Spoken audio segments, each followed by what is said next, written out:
Le 19 novembre 2024, on a eu une réunion pour faire le point avec l'autorité organisatrice sur le nouveau système Cuba et notamment pour savoir ce qu'il y a à améliorer parce qu'il y a quand même un certain nombre de choses qui ne sont pas faciles aujourd'hui à gérer avec le système et je vais dans cette vidéo, dans ce podcast, te décrire ce qui a été remonté. La première chose, c'est la luminosité de l'écran, à savoir qu'elle est trop agressive. On a demandé à ce que l'intensité soit possible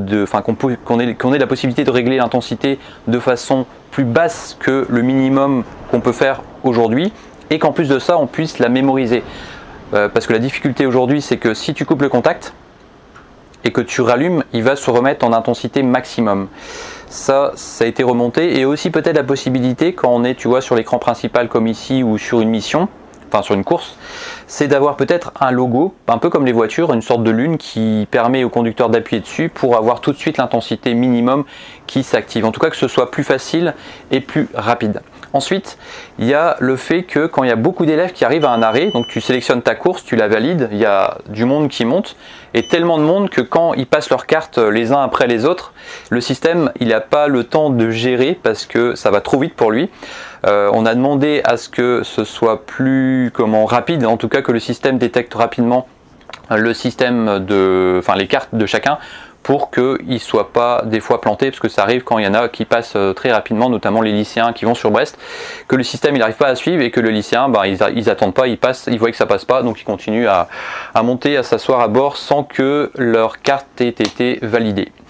Ensuite, au niveau de l'écran aussi, il y a une remontée qui a été faite au niveau du temps, c'est-à-dire que quand on arrive à un arrêt, il détecte l'arrêt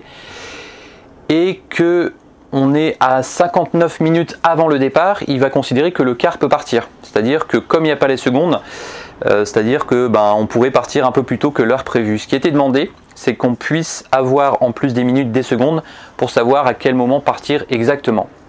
Et dans cet ordre d'idée là aussi, c'est que la difficulté quand on sort d'un arrêt par exemple, c'est qu'on ne sait pas combien de temps, à quelle heure on doit partir du prochain arrêt. Il va le détecter seulement quand on va rentrer dans l'arrêt. Par exemple, tu pars de Jules-Lesven et tu vas jusqu'à Port-de-Gouinou. Et quand tu quittes l'arrêt Jules-Lesven, tu ne vas pas savoir à quelle heure tu dois partir de Port-de-Gouinou. C'est seulement à l'arrivée à Port-de-Gouinou que le système détecte l'arrêt et c'est seulement à ce moment-là que tu peux savoir si tu es en avance ou en retard ou à l'heure. Donc ça, on a demandé à ce que ce soit rectifié pour qu'on puisse avoir ce visuel-là, et c'est lié avec le SAE, parce qu'aujourd'hui, en fait, ce système-là, c'est pas un SAE, c'est plus un système de billettique, mais le système va évoluer à partir du premier semestre 2025, à savoir qu'il y aura un SAE léger, et ça va te permettre d'avoir, quand tu sors d'un arrêt, l'horaire de l'arrêt suivant, ce qui n'est pas le cas aujourd'hui. Ensuite, un peu dans le même ordre d'idée, quand tu vas sur la course et quand tu listes la totalité des arrêts, quand tu vas dans le détail des arrêts de ta course, tu visualises aussi les horaires qui sont déjà assez petits et sous fond bleu. Ce qui a été demandé, c'est d'agrandir la police de caractère pour que ce soit plus visible et de remplacer le bleu par le noir pour que pareil quand tu roules par exemple et quand tu consultes la liste des arrêts que tu dois desservir, que tu puisses facilement lire avec une taille de police plus grande. Ensuite, ce qui a été dit aussi au niveau du papier, ici tu as un rouleau que tu mets, c'est-à-dire que quand tu fais de fin de service à la fin de ta journée,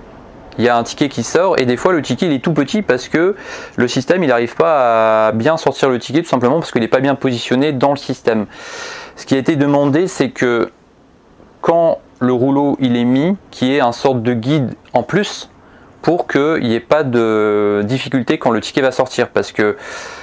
là aujourd'hui on sort les tickets seulement à la fin de service, à la fin de ta journée, mais demain on va aussi sortir les tickets pour la vente à bord auprès des clients. Et je vais terminer d'ailleurs par ça pour ce podcast, te donner les grandes dates prévues pour l'année 2025. À savoir qu'en mars 2025, il y aura des formations conducteurs pour la vente de billets avec ce système. Et les personnes du bureau aussi pour savoir comment ça s'organise au niveau du pack office. En avril, il y aura le lancement de la vente à bord et ça sera déployé et effectif à partir de début mai 2025. À savoir qu'à partir de début mai 2025, tous les usagers des tickets unitaires comme les abonnés mensuels et annuels pourront utiliser cette machine pour pouvoir soit prendre un ticket ou soit valider leur carte Corrigo Les cartes Kurigo, je rappelle, ça concerne les scolaires. Ça va concerner à partir du 1er mai 2025 les usagers commerciaux, à savoir ceux qui ont un abonnement annuel et ceux qui ont un abonnement mensuel. C'est la fin de ce podcast et nous on se retrouve chaque lundi comme d'habitude pour un nouveau podcast et je te souhaite une bonne semaine. Kenavo.